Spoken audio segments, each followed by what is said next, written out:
Pembunuhan. Bukan di anak Sungai Pandan. Paksa menghidu bau busuk setiap hari didakwa berkenaan plastik.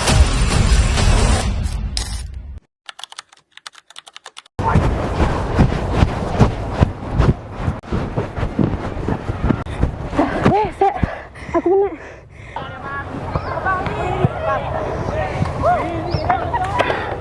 Jom.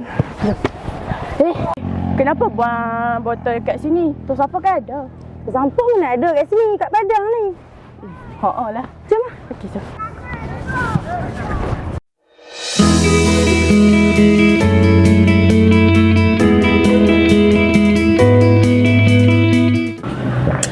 Man, ada tengok satu kumpulan viral dekat TikTok ni?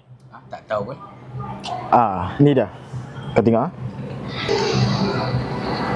Wah, mana ada remaja yang sanggup buat macam dia orang ni. Hebatlah.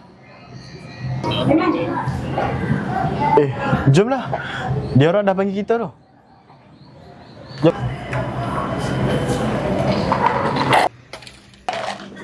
Jalan.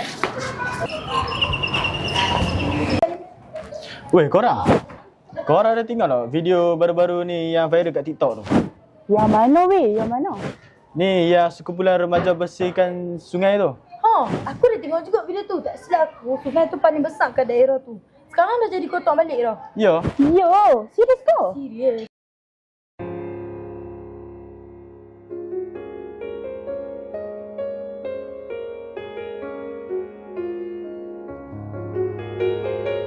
Apa kata kita kutip sampah-sampah dekat sekolah kita ni? Semua on tak? Aku okey je. Aku pun on. Aku pun tak nak juga sekolah kita tercemar. Jom kita mula. Jom.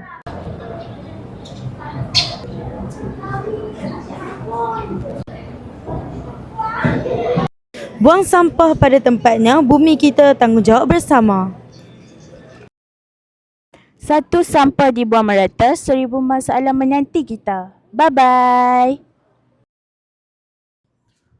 Sayangi alam sekitar. Kurangkan sampah setiap hari. Persekitaran bersih, hidup sihat.